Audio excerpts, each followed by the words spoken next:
Well, we continue our focus on Nigeria and its political space, especially as it moves towards that big year for the country, 2023. As it stands, quite a number of things will play out leading up to that election, or rather will define 2023 election and the personalities that will throw themselves up for that election. And that is why today we are looking inwards, looking at that country, and of course, reaching out to some of these great personalities and experts to make sense of what that year, 2023, will mean for the country. Welcome to Village Square Africa. I'm Sulaiman.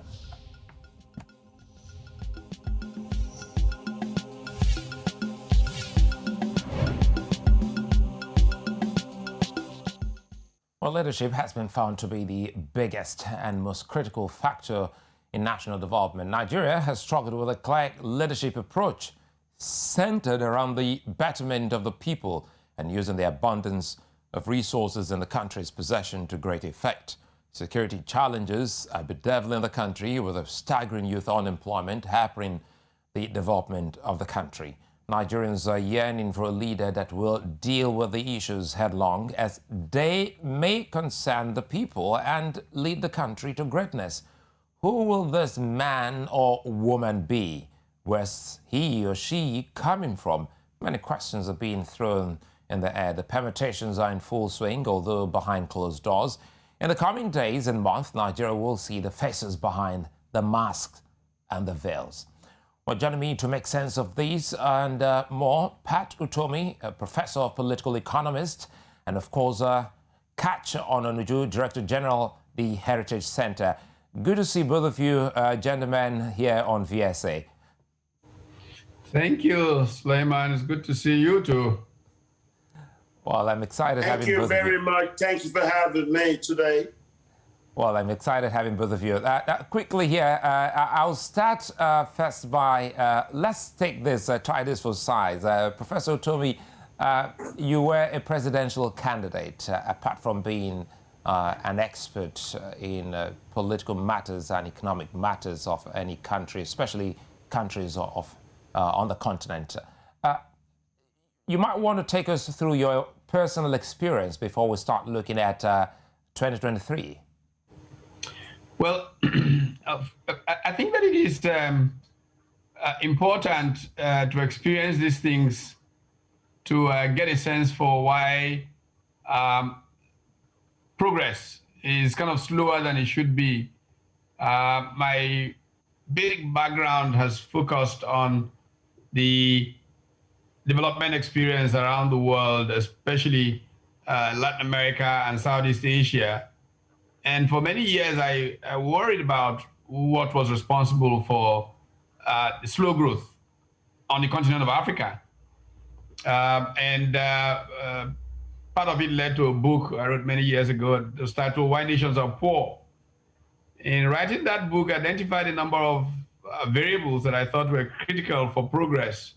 Amongst them were the kind of policy choices that were made by a country, the strength of the institutions in that country, quality of human capital, that is know-how, know-why, and wellness, entrepreneurship, and then culture, because values shape human progress. And ultimately, who sets the tone of culture? Leaders. And I tried to analyze why progress was slow for many years.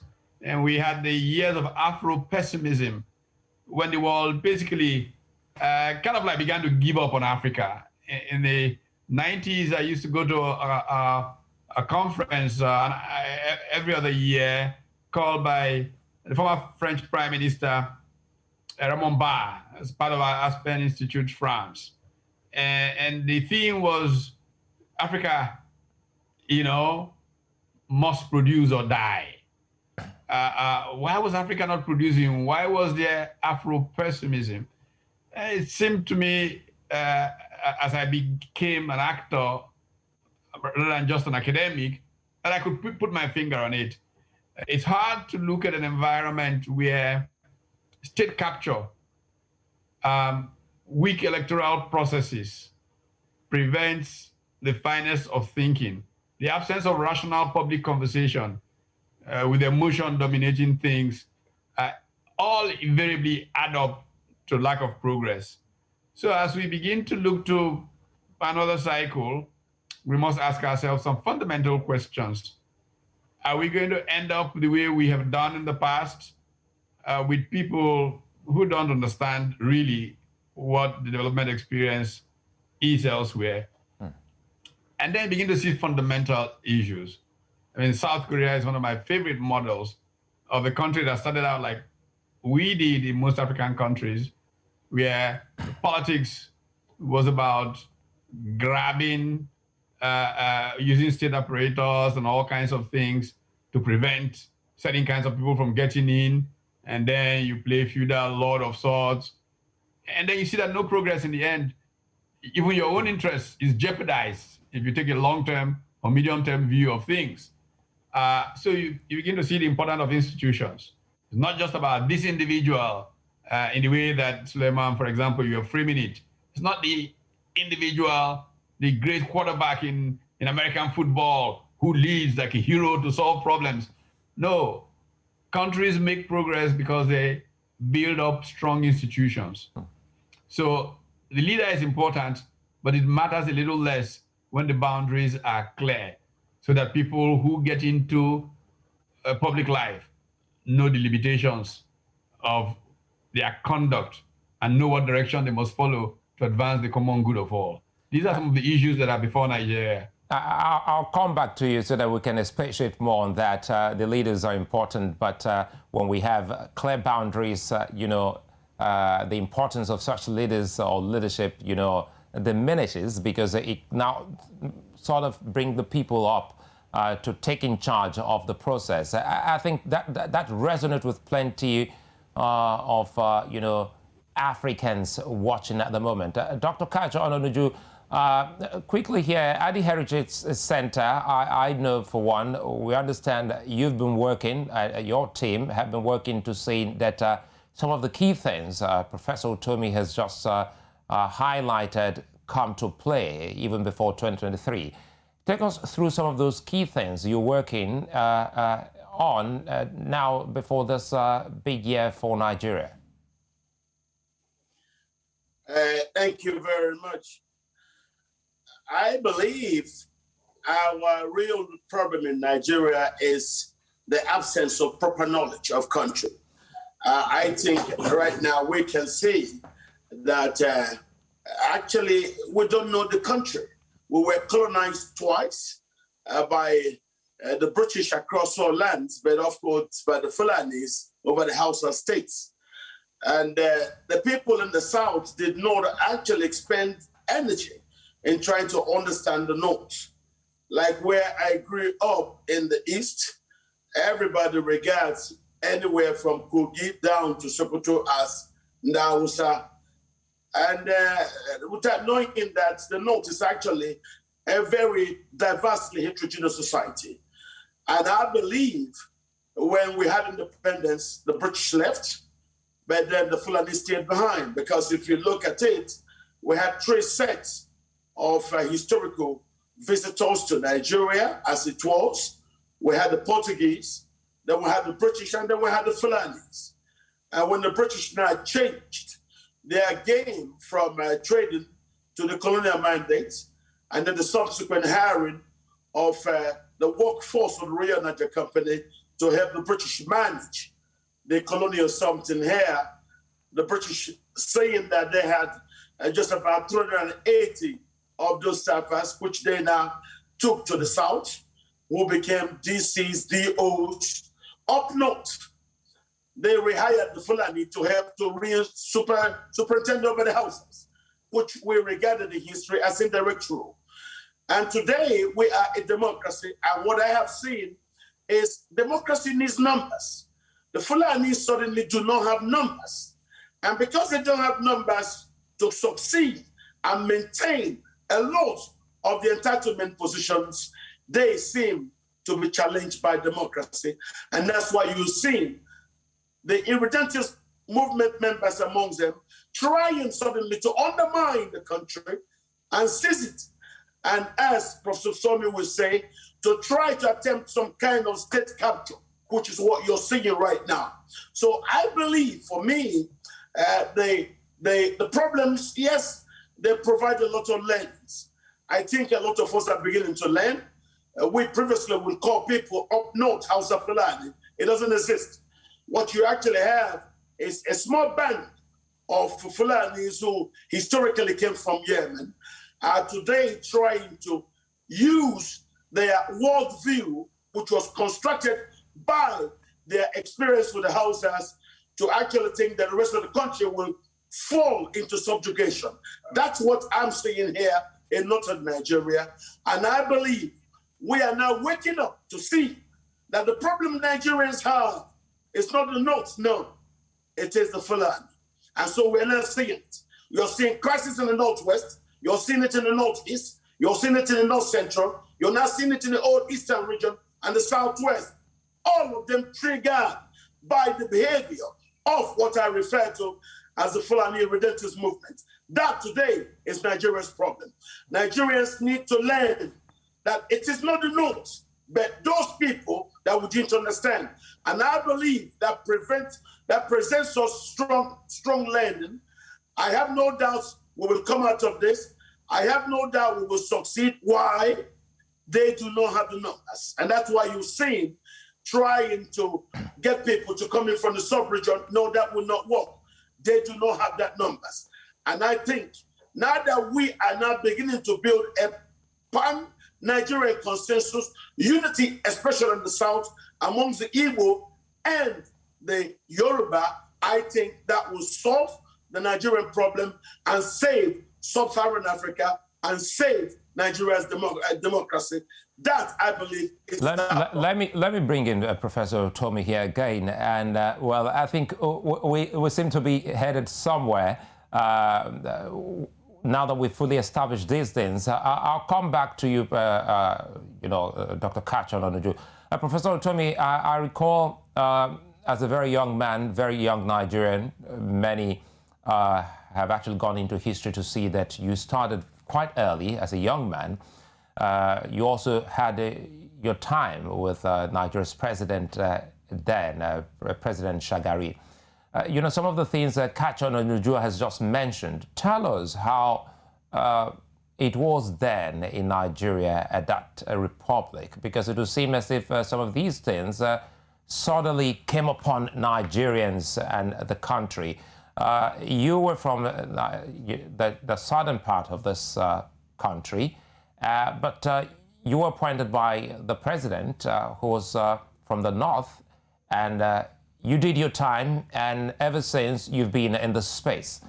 For some other young Nigerians watching today, what are those key things you learned, and how did it go really south for Nigeria? Well, unfortunately for Nigeria, the sophistication of the leadership of that time was lost somewhere along the line. Alhaji Shehu Shagari ran in 1979, picked for vice president Dr. Alex Ekwueme, who had just come out of the Civil War, out of Biafra. And if Alhaji Shehu Shagari had anything to do with anything, Dr. Alex Ekwueme would have succeeded him in 1987 as president of Nigeria. Had that happened, all these challenges of today about secessionist movements, people angry about the Civil War, would have been long over. So President Shehu Shagari was a very thoughtful man. I don't know if I will be saying this in public for the first time, but as a young I was 27 years old at the time. I was always fascinated by the politics of the place. Now, Alhaji Shehu Shagari was a chain smoker. Few people knew that. He never smoked in public. He was never seen smoking in public, but he was really a chain smoker. He also had so much regard for the office of the president that he thought it was inappropriate for him to smoke inside the president's office. Now, in the Dam Barracks, as it was in those days, my own office was just one corner a wave. And most times I would see him come out to come and smoke. And I would go down and kind of try to chat with him. I took away so many lessons from those chats. Maybe I shouldn't just talk about what I was heading towards because it's tough for my memoirs when they come eventually. But this challenge of today, I had the extraordinary privilege of discussing in 1983 with Alhaji Shehu Shagari. Let me see how I can say some bit of it without letting it all out. I said to him, I'm fascinated by how a small group of Fulanese can dominate larger groups. And, as a scholar, it was something I would like to study to find out how. And Alhaji Shagari said to me, well, if you know the Fulanese too well, you may not be as excited as you are. And he told a little story about what would you do if you had a daughter that you doted on, liked very much. Who would you want to marry your daughter? Somebody who you see as a very nice young man who would take good care of your daughter, or someone who was strong and powerful, that you were worried about. And I said, it didn't seem to make, it's so obvious.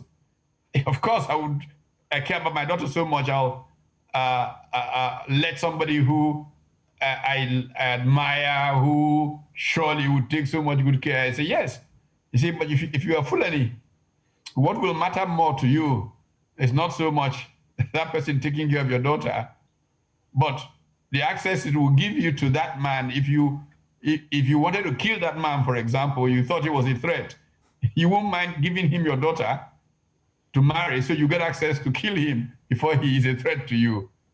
It is, so when you love the Fulani or you admire the Fulanis, be careful. This is what you may come up with against. This is 1983. I never forget that conversation. So there is culture. There's a way that things have been done. But that generation, I had the good fortune of also being very, very close and friendly with Alhaji Maitama Sule, who was Alhaji Shagari's rival for the presidency.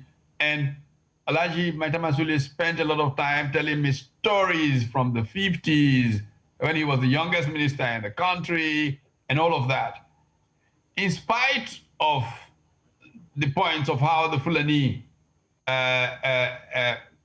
conquered, there was a certain political savvy that made accommodation important. And the Fulani politician of the 80s, whatever the longer term goals may be, respected give and let give to some extent. Somewhere along the line, I think the dangerous alchemy of soldiers and oil had something to do with it. A certain entitlement mentality, a certain arrogance crept into how the world was seen. And that has been unfortunate for how the give and take of politics would ordinarily take place. So we saw that almost in the way that Mahathir Mohamad described the relationship between the Chinese and the Malays in the 60s, all you do is give, there's no taking, which of course led to his sack from the cabinet and the many stories that now define how Malaysia went forward. So we got to a situation where an entitlement mentality had been literally taken up with the convergence of soldiers and oil and the ease of state capture. That then enabled some people to very arrogantly, do some things and assume some things that have made accommodation difficult. Let me just make one small point in around this. All right, go ahead. Kach was making an important point about the misunderstanding of the configuration in northern Nigeria. One very senior Fulani person, great technocrat from the 60s, super permanent secretary, all of that, said to me a few months ago, he said, you guys in the South don't even understand what the problem is. If Nigeria decided, okay, let's break up, everybody go their way. It's easy for you guys. You can have an Igbo nation. You can have an Ijo nation. You can have a Yoruba nation. But you know, in northern Nigeria, there are not more than 5 states that have contiguous populations. Literally, northern Nigeria would descend into anarchy if you didn't have the whole of Nigeria to pull it together. And I was amazed by this analysis by this well-regarded Fulani technocrat. And he says, that's the real issue. That's why we're worried. But you people in the South don't quite understand it. And, you know, you need to begin to, you know, have a clearer picture of what's going on in northern Nigeria. And I think that it's something all of us need to work at if we're going to get the most out of the Federation.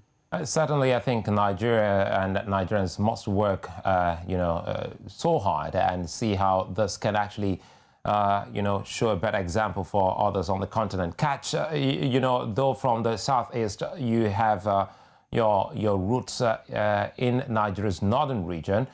Listening to Professor Utomi and some of the key things, conversation he's had with some great Nigerians from that part of the country.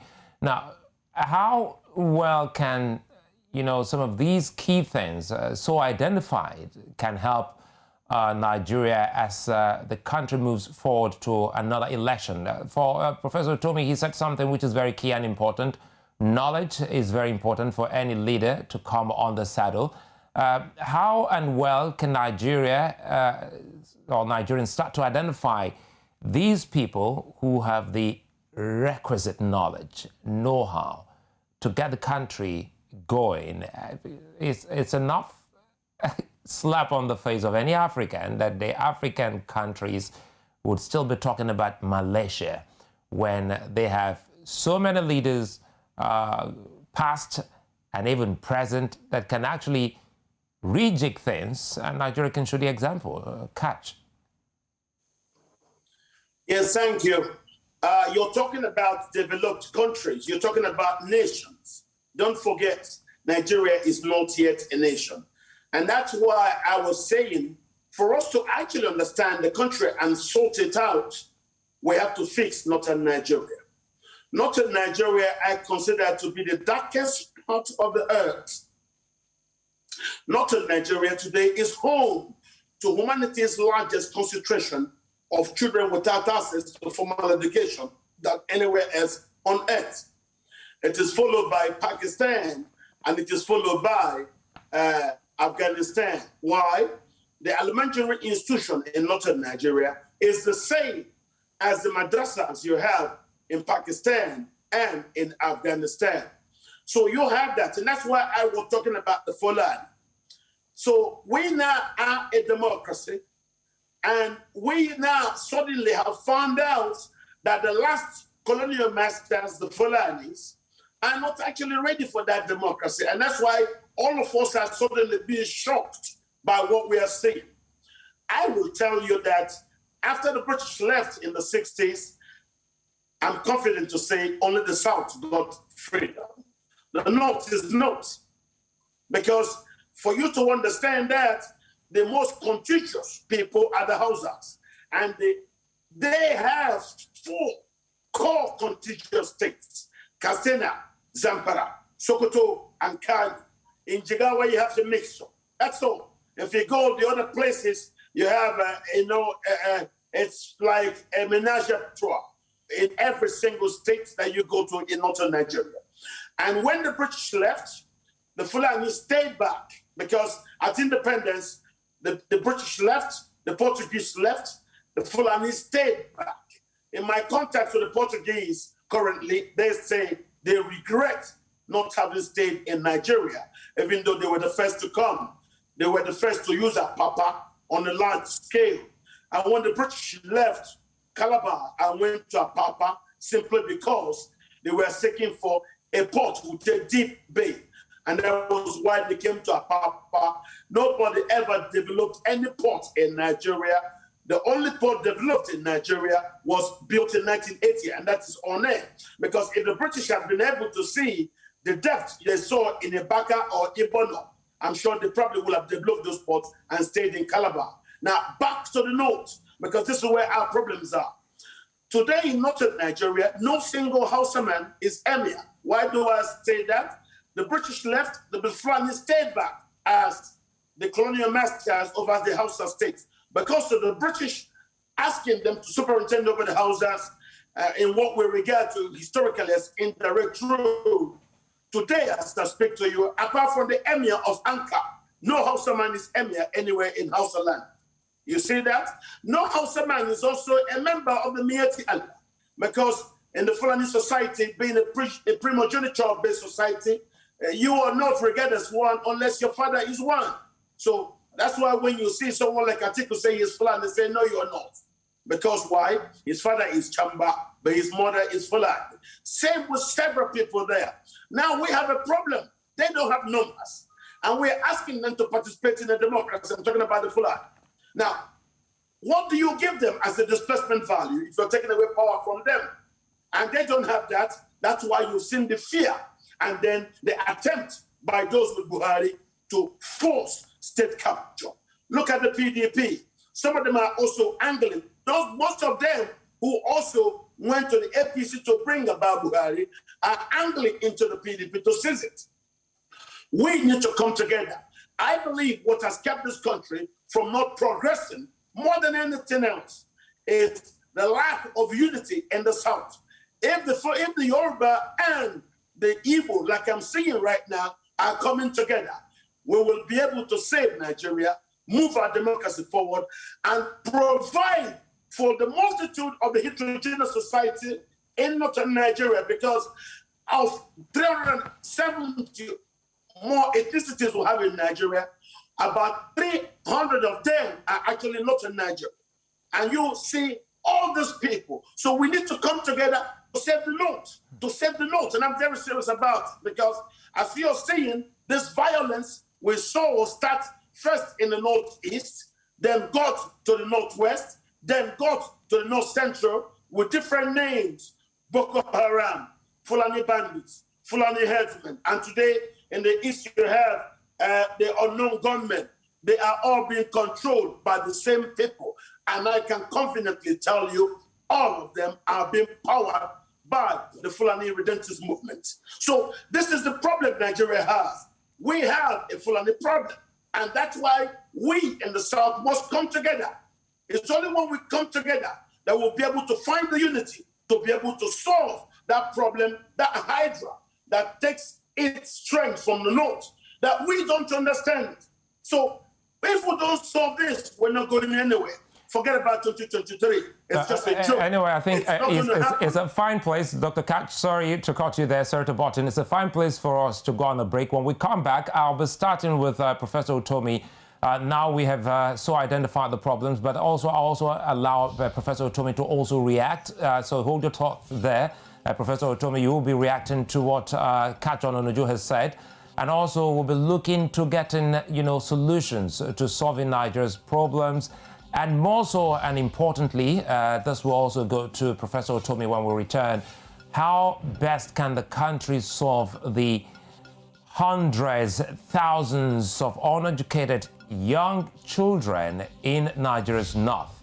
That's when we come back. Join us again.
Well, if you just joined us, you're watching Village Square Africa here on News Central Television, your Pan-African television station. And of course, messages from across the continent all coming in. We appreciate your time. And of course, today we're looking at that big moment, that big year leading up to Nigeria's change of guard. That is 2023, where the country will be going into another round of general elections. And my guest this night are Katch Ononuju, the Director General of the Heritage Center, and of course, Professor Pat Utomi, a political economist. Quickly here, Professor Utomi, before we went on that break, Katch Ononuju raised quite a number of issues, which some of our viewers are already itching, waiting to hear your solutions to some of them. Before you give solutions, I also wanted to react to that. He also made mention of the Almajiri system. For those who are non-Nigerians watching, these are very young people who are out of school or into a system that puts them out of school, that ensures that that pauperizes them or ensure that they beg for arms to leave. Recall that President Jonathan, the last president, did try to see what he could do by setting up the Almajiri school system, whereby he wanted to take these very young Nigerians out of the streets. Tell us what more the country can do now that they're smart enough for another election in 2023. Well, this is a huge time bomb that's been ticking for years. By way of irony, I mentioned my friendship with the late Maitama Sule, the Mason in Kano. I recall that on a visit to Kano some 15 or so years ago, I was going to give a talk somewhere, and I'd gone to visit with him, and we talked for a bit. Then I went on to that, and I illustrated the point I was trying to make about the possibilities and the potential of our country by saying that, look, if at 10 you were turned out from home, no roots, your parents just turned you over to some teacher who kept you from the proceeds of your begging, and at night you didn't have much to eat and you slept under the tree and you were hungry. Well, terrible. But those young people, those 10-year-olds in 20 years and 25, 30 years are going to be 40-year-olds, and they're not going to be able to beg for a meal. And when they can't beg for a meal, they're going to find a gun and take away somebody's food. Speech I gave in Kano nearly 20 years ago, actually, around 2000, early 2000s. That's what has happened, really.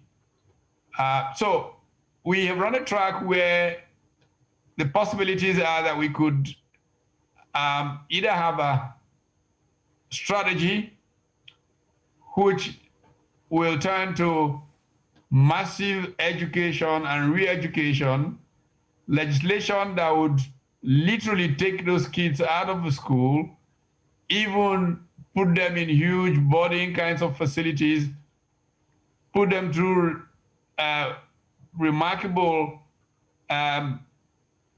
vocational education and general reorientation, and design and implement industrial parks where you put them to work, give them meaning for living, and you can go to a demographic dividend from that bulge of young people. And you don't do that, and you will get the time bomb that has been ticking and has gotten us where we are right now. I think that when the people who basically created that way of life did it, they were enormously short-sighted, because they thought, okay, we are the lords of the manor. So long as we are okay, those guys will pay obeisance to us and things will keep going. But it is very short-sighted. They could have seen what I saw before I gave that lecture in Kano, some 20 years actually ago. And that's what is haunting all of us today. So it's never too late in the life of a nation. We can invest heavily in the rehabilitation of those people. I mean, if you look at countries that have gone through servitude of sorts, I mean, you look at how the South Africans have tried to deal in post-apartheid era with men who, you know, the way they lived in those townships and just bred children.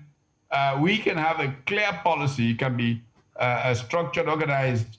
Unfortunately, what has happened is that we have not had the quality of leadership in state government in most of northern Nigeria, most of Nigeria actually, not just northern Nigeria, in the last 20 years or so, because thoughtful leadership would have begun to develop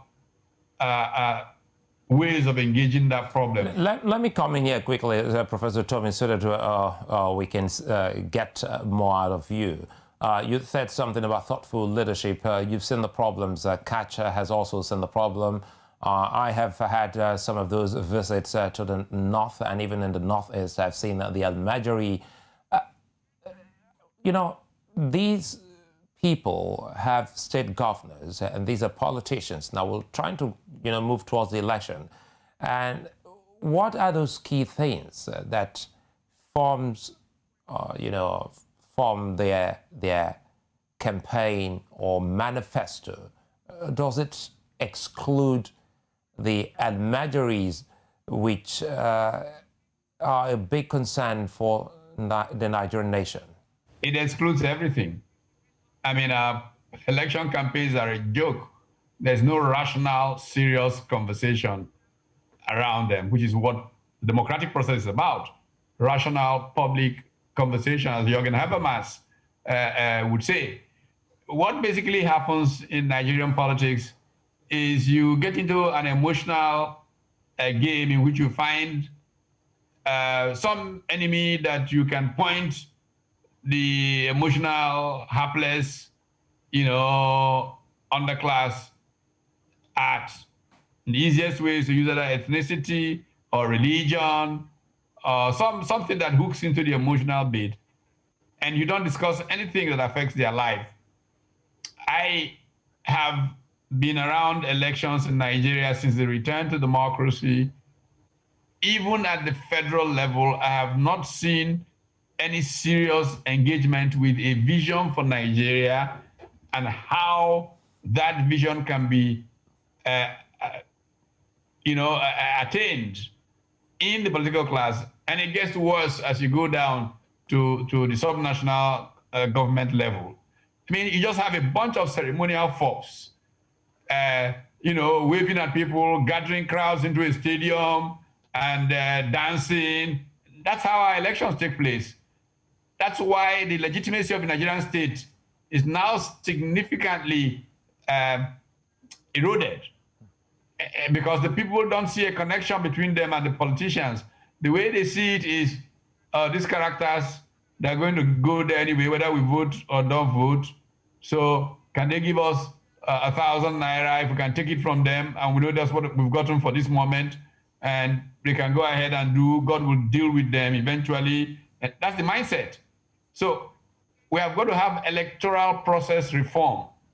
I mean, I often turn to South Korea and how they turned the corner on this kind of matter many years ago by insisting that elections are about public debates, and that people who are running for office will begin from small town halls all the way to TV stations to take on issues. Our politicians can't take on issues. Our politicians can't take on issues. Let me bring in Kach. Let me bring in Kach here. President Buhari, in one of those campaigns, the lady from the BBC came to me afterwards and said, was this a debate or was this a joke? let me bring in Katch Ononuju. Katch, you've heard Professor Utomi. You started off by letting the country and the continent know about the Almajiri, and he said, well, these people, as important as the problem is, they never make the campaign manifesto or agenda of most of or all of these people who are presently, over the years, inclusive governors in northern Nigeria. How can they, you said something, Nigeria should ensure that the northern part is salvaged quickly. How can this be done as they move towards this election? Thank you very much. I remember my mentor and good friend, Chibola Ige, he used to tell me that if we don't give the Hausas access to education, Nigeria will never move forward. Now, I told you this before. We, as Nigerians, we do have a Fulani problem. We didn't treat it well. That's why it is now manifesting across the country as insecurity. We need to understand it. He talked about my friend, Maite Masule. Maite Masule, by the way, is Hausa. He's not Fulani. And that's why you saw, no matter how brilliant he was, they didn't let him rise because of ethnicity. Now, we need to help the Hausas. And the only way we can begin to help them is like you saw, Chief Awolowo talked about it, Chief Bola Ige talked about it, and President Goodluck acted on it by building over 160 schools. Those schools were supposed to reform the elementary institution and give the Hausa children access to education. Because if you are running democracy, democracy runs on two platforms. One, the market platform, which is the economy. Second, the political platform, which is elections. Now, for you to be able to get successful in these things, you need education. If you don't have education, you do not have the wherewithal to compete in a market-driven system that's based on merit and competition. So that's why it is very important that if we need to solve the problem in the north, we must avail the Hausas access to education. Now, understand also that the Hausa is different from the Fulani. The Hausa make up about 85% of the Northwest. They are there, apart from Kaduna, they are massively there in the Northwest. But we have let them down. They have remained colonized by the Fulani. And if they stay that way, that stunting of the progress of the Hausa undermines the holistic progress of Nigeria. And that's why I'm saying we need to understand the North for us to solve Nigeria's problem. No, but most of us in the South don't. And when we simply get to power or we get into office, we start fighting about how to protect it. And then when you make one small mistake, they could then use that to open a file for you, and forever you're caged. Why? A man whose integrity is challenged will always be challenged by whoever wants to undermine his progress. And that's what you're saying. So what I'm saying is we must come together in the South for us to help the North. The Fulani will not help the Hausa. That's just the truth. And because they will not do it, they will want to keep them down. This is where the problem is. We must come together as a people to help the Hausa. Today, the Hausas are the most marginalized in Nigeria, the most marginalized in Africa, the poorest people in the entire continent. How can we allow this to sustain? Why? They are the elementary. 99% of the elementary are Hausas. So how can you not have the largest crop of young people in Africa, all of them without access to formal education? So that's why I say the elite need to understand Nigeria properly for us to make any headway. If you do not allow the Hausas access to freedom, if you do not stop the systemic historical marginalization of the Hausas, you will not have freedom in Nigeria. And that's why I say Nigeria has a Fulani problem. I want us to face it head on. I don't want to be politically right. I want to call a spade by its name. If you don't solve it, because to be honest to you, Nigeria has currently a Fulani problem. It is the Fulani Redentist movement pioneering the violence you see all over the country. No one else. They are trying, the elite, to repeat the mistake they made in Central African Republic in Nigeria. You can see what we are having. We are very, very close to the edge. And this is what? It is a Fulani problem. Don't generalize and say it is the elite, it is the poor. No, it's not.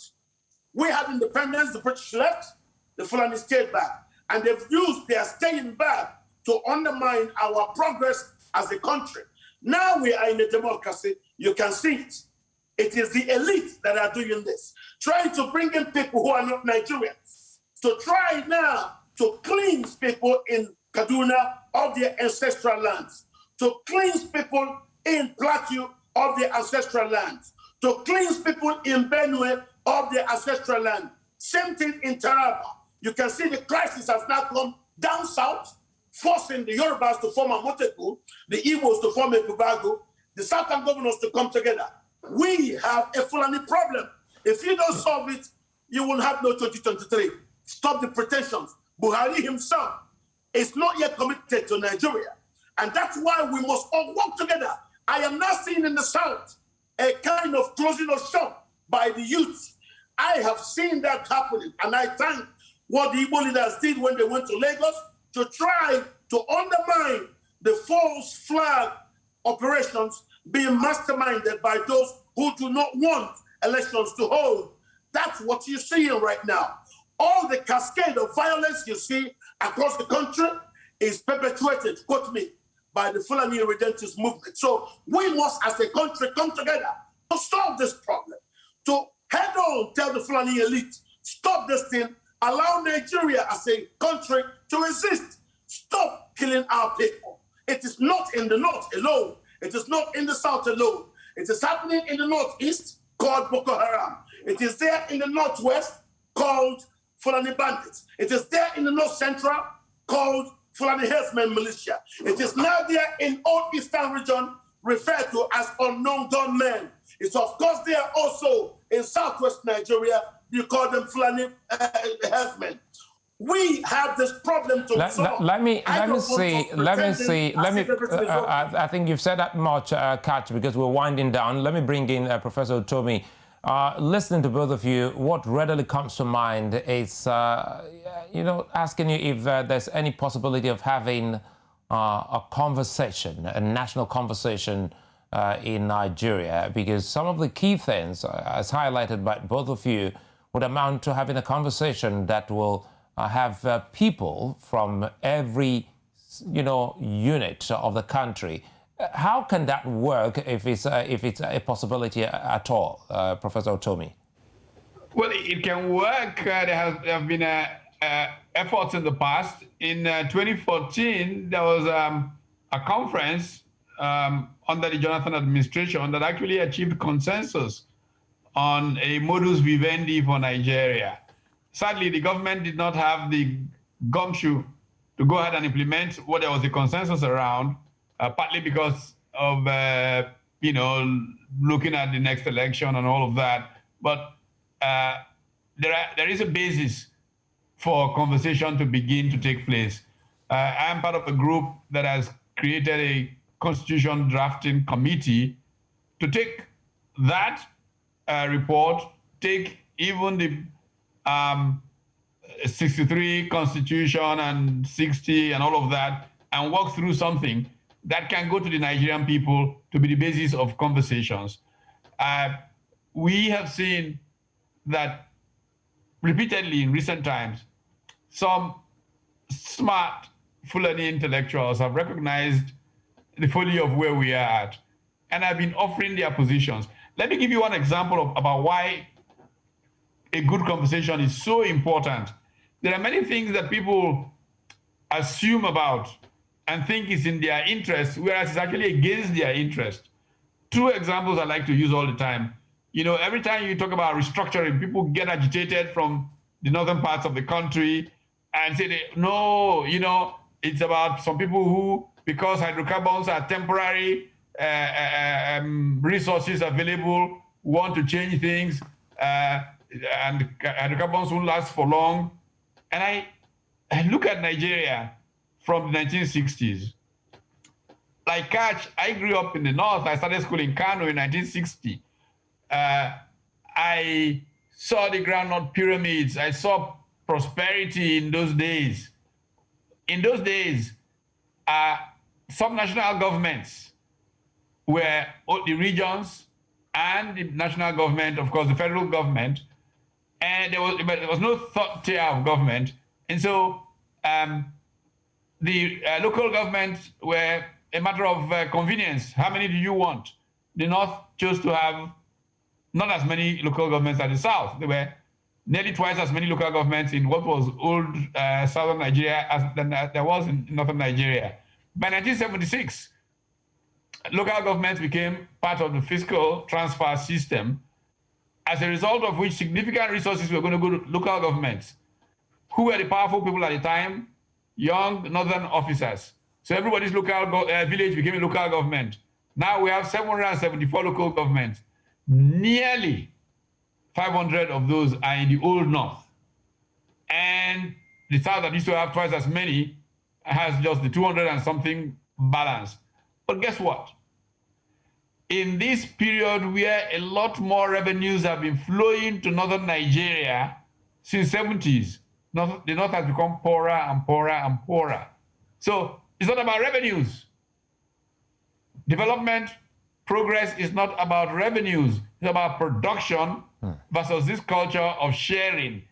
And if a proper conversation took place, most people realize that, wait a minute, when you say restructuring, it's actually in the best interest of the North to have it, so that they can return to the prosperity of the 50s and 60s. Sorry to cut you there, Prof. I think I just realized something, that the conversation will ultimately help people, especially across the country and in the North. This perspective and scenario you just painted is more lucid, and I'm hoping that if this conversation would hold in Nigeria, it would make those especially kicking against it see the gains, see the positive side of this, that after all, they stand to gain. I think this argument is the first for coming from you, and many Nigerians will be excited to know about this. But again, as more events unfold leading to the election, we will stay in the square, keep this conversation coming, and of course, bring everyone closer to the information they need. More than ever, 2023 is a big opportunity for Nigerians, as both of you highlighted, to pick the best of those that can pull the country together. But till then, we'll keep you in the loop. I must thank you both for being such nice company, Professor Utomi and Dr. Katch Ononuju. Thank you for your time. Thank you for your insights. We'll reach out again to you here on Video Square Africa as we look to fixing one of the biggest countries on the continent, Nigeria. Well, for our viewers across the continent, many thanks for watching. The news comes up at 9 o'clock here. That's WAT. See you then. Bye-bye.